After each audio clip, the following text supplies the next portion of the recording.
ዛሬ በጣም ፈልጋችኋለሁ። በደንብ ሼር ይደረግ። በራሱ አንደበት እንዴት እንደተጠለፈና ከኡስታዞቹ ጋር እንደተጋጨ ላሳያችሁ ነው። ይህ እንዲያቆም ጉድና ምን ያክል አጭበርባሪ ሰው እንደሆነ በዚህ ቪዲዮ ያሳያችኋለሁ። በደንብ ሼር አድርጉ። ለማድረግ የሞከረው ምንድነው?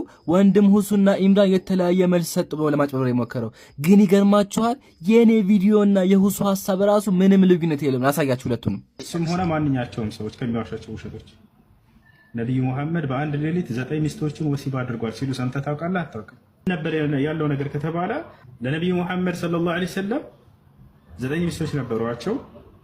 በአንድ ሌሊት ሁላቸውንም ይዞሩ ነበር ነው የሚለው ሐዲስ። ነብዩ ሰለላሁ ዐለይሂ ወሰለም በአንድ ሌሊት ሚስቶቻቸው ጋር ይዞሩ ነበር፣ ይጠይቋቸው ነበር፣ ይዘይሯቸው ነበር አለ። ይዘይሯቸው ነበር ማለት እነሱ ጋር የተኙ ነበር ማለት ነው? እንዲያጀማ በተአምር አይደለማ፣ አያስኬድም ራሱ። እሺ አያቻ ሀባይ ምንም ልዩነት የለውም። ግን ምን አደረገ? ቀጥሎ የተናገርኩትን ሐሳብ እንደው ቢሆን እንኳን ብያወራሁትን ሐሳብ ያዘና ለማጋጨት ሞከረ። በጣም ያስቃል። እሱን ደግሞ ላሳያችሁ ነው። ይሄ እንኳን አያስኬድም። ለምን ቀጥሎ ሐዲሱ ላይ ፊ ሙስሊም ዋሂድ በአንድ ትጥበት የሚል እንኳን አለ ቢባል፣ አሁን ደግሞ ለሱ መልስ ልስጣችሁ። ክርስቲያን ወገኖቻችን ይህ ዲያቆናችሁ ምን ያክል አጭበርባሪ ግለሰብ እንደሆነ ተመከቱ። ፍርዱን ለህና ትቸዋለሁ። ደግሞ ስብዕናው ምን ያክል ዘቀጠ ስብዕና ላሳያችሁ። ተመከቱ ስብዕናው። አሁን ሲታጠብ ወሲብ ካደረገ በኋላ ማለት ነው፣ ወይንም ደግሞ ህልመ ሌሊት ካየ ላዩ ላይ ከረጨ ማለት ነው።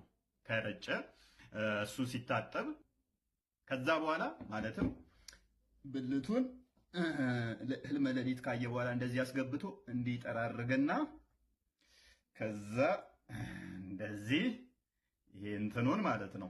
ይሄ ታያችኋል። ይሄ እንትኑን ምን አይነት የዘቀጠ ግለሰብ እንደሆነ ወገኖቻችን ተመልከቱ በደንብ። የሚገርመው ነገር ደግሞ በምራቅ ሻዋር ውሰዱ የሚል መጽሐፍ ይዞ ነው የሚያው። ተመልከቱ ስክሪን ላይ ምን ይላል? ሚስትህም በወንጌል ያመነች ብትሆን ሁለታችሁም ጸልዩ፣ በእጆቻችሁ እፍ ብለህ ከአፍ በሚወጣ ምራቅ ታጠብ፣ በምራቅ ታጠብ፣ ከራስህ እስከ እግርህ ድረስ ንጹህ ትሆናለህና ይላል። ይሄን መጽሐፍ ተሸክሞ ይሄን መጽሐፍ እያመነበት ኦርቶዶክስ ክርስቲያን ሆኖ እስልምና ለማንቋሸሽ ስብዕናውን አውርዶ ራሱን አጓርዶ ሲያጭበረብር በዚህ መንገድ እንመለከተዋለን።